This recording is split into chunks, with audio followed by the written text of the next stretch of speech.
Hello friends, everyone good morning. My name is Kundan Kumar.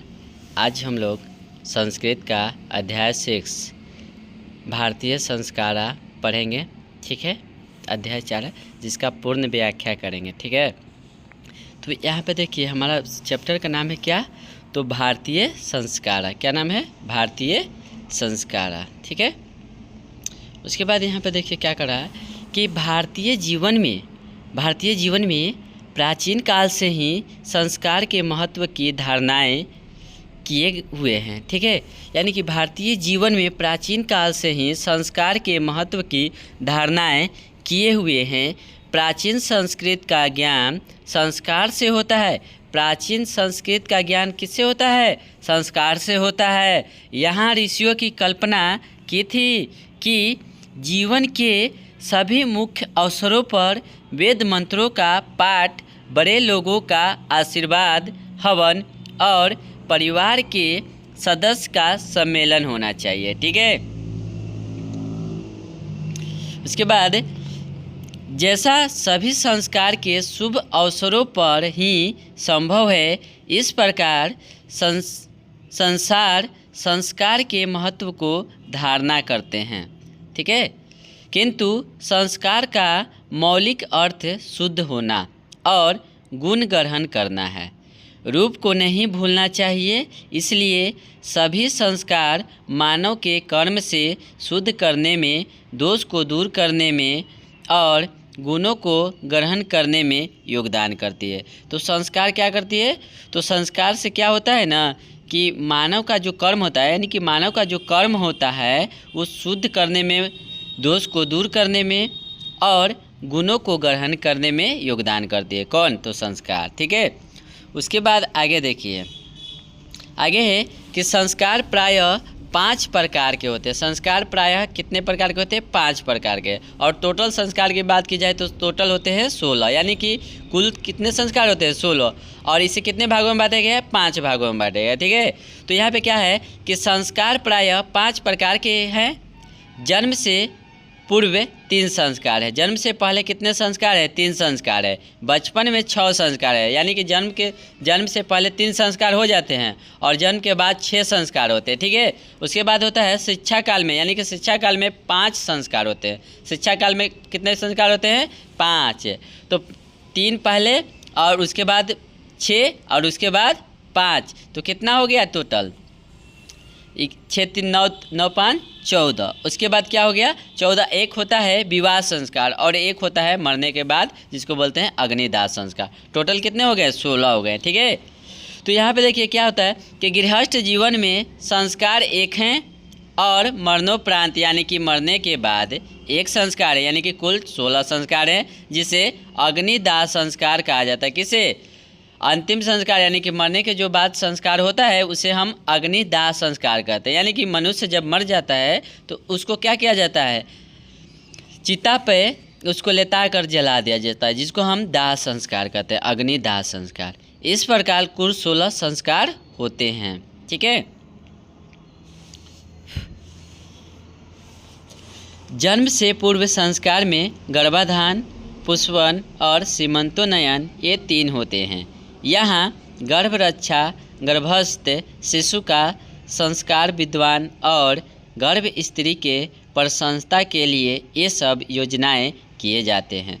जात कर्म, नामकरण, बाहर निकलना। ठीक है,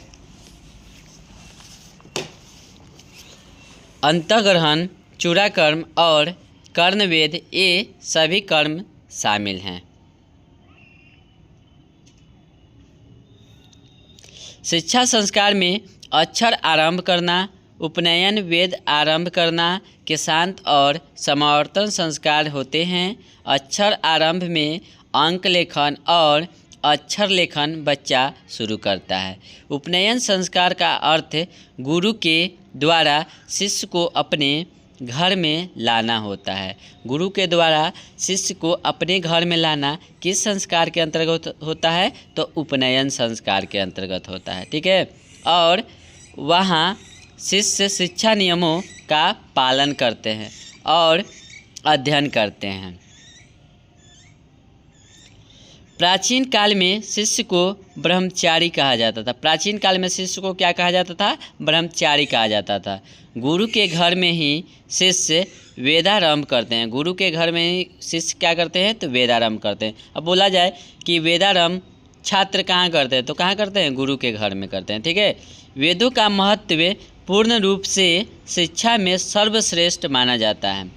वेद जो है वे हमें प्राचीन महत्व के बारे में बताता है कि शांत संस्कार में गुरु के ही घर में पहला मुंडन होता है। यानी कि बच्चा जो बाल बढ़ाए हुए रहता है तो उसको गुरु सबसे पहले ले जाते हैं अपने यहाँ और उसके बाद उसको क्या करते हैं? सबसे पहले उसको मुंडन करते हैं, यानी कि बेल छिलवाते हैं। ठीक है। इसमें गोदान प्रथम होता है, अतः साहित्य ग्रंथ में इसका दूसरा नाम गोदान संस्कार भी कहा जाता है। मुंडन संस्कार को गोदान संस्कार भी कहा जाता है। उसके बाद देखिए, उसके बाद है समापवर्तन संस्कार। तो यहाँ समापवर्तन संस्कार का मुख्य उद्देश्य जो है गुरु का घर से अलग होकर गृहस्थ जीवन में प्रवेश करना होता था। शिक्षा की समाप्ति कर गुरु शिष्य को उपदेश देकर भेज देते थे। उपदेश में शुरुआत जीवन के कर्तव्य का बताया जाता है, कर्तव्य को बताया जाता था। जैसे सत्य बोलो, धर्म का आचरण करो, अपनी विद्या पर घमंड मत करो इत्यादि। ठीक है। जैसे कि क्या होता है कि गुरु के यहाँ जब शिष्य जाता है शिक्षा ग्रहण करने के लिए, तो उसका जब शिक्षा समाप्त हो जाता है तो गुरु उसको क्या करते हैं? उपदेश देकर उसको उपदेश देते हैं। ठीक है। और उपदेश देने के बाद वो क्या होता है कि बच्चा जो है गृहस्थ जीवन में, यानी कि शादी विवाह होता है, और गुरु क्या उसको आशीर्वाद देते हैं, यानी कि गुरु क्या उपदेश देकर भेजते हैं कि हमेशा तुम सत्य बोलो, धर्म का आचरण करो, अपनी विद्या पर घमंड नहीं करो। आगे देखिए, विवाह संस्कार। विवाह संस्कार हो यानी कि विवाह संस्कार होने के बाद ही व्यक्ति गृहस्थ जीवन में प्रवेश करता है। ठीक है। यानी कि विवाह होने के बाद ही व्यक्ति कहाँ पहुँचता है? तो गृहस्थ जीवन में आता था। विवाह संस्कार को पवित्र संस्कार माना गया। विवाह एक पवित्र संस्कार है जिसमें अनेक प्रकार के कर्म कांड होते हैं, जैसे वाग्यदान, मंडप निर्माण, वधू के घर में वर पक्ष का स्वागत।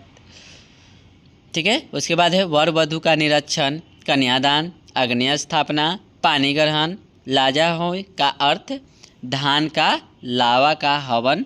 यानी कि उसके बाद क्या होता है ना कि लाजा होम मतलब क्या कि जो लावा को हवन में डाला जाता है ना, उसी को हम बोलते हैं लाजा होम। ठीक है। उसके बाद है सत्यपत्ति। सत्यपदी का मतलब होता है 7 वचनों वाली, यानी कि वहाँ पे 7 वचन रखा जाता है। ठीक है। उसके बाद है सिंदूरदान इत्यादि इनमें होते हैं। ठीक है। उसके बाद देखिए सर्वत्र। तो यहाँ पे क्या करा है कि वैवाहिक परंपरा सभी जगह एक जैसी परंपरा है, जिसके बाद गर्भाधान संस्कार तथा अनेक संस्कार होते हैं। मृत्यु के बाद दाह संस्कार किया जाता है। इस प्रकार भारतीय दर्शन के महत्वपूर्ण स्रोत से ये संस्कार हैं। ठीक है। यानी कि हमारा सबसे अंतिम संस्कार क्या है? यानी कि बच्चा जब जन्म लेता है, यानी कि जन्म लेने के पहले से ही उसका संस्कार चालू हो जाता है। ठीक है। जन्म के पहले कितने संस्कार होते हैं? 3 होते हैं। ठीक है। उसके बाद कितना संस्कार होता है? जन्म के पहले ही 3 संस्कार कर लिए जाते हैं। जन्म के पहले कितना संस्कार? 3 संस्कार कर लिए जाते हैं।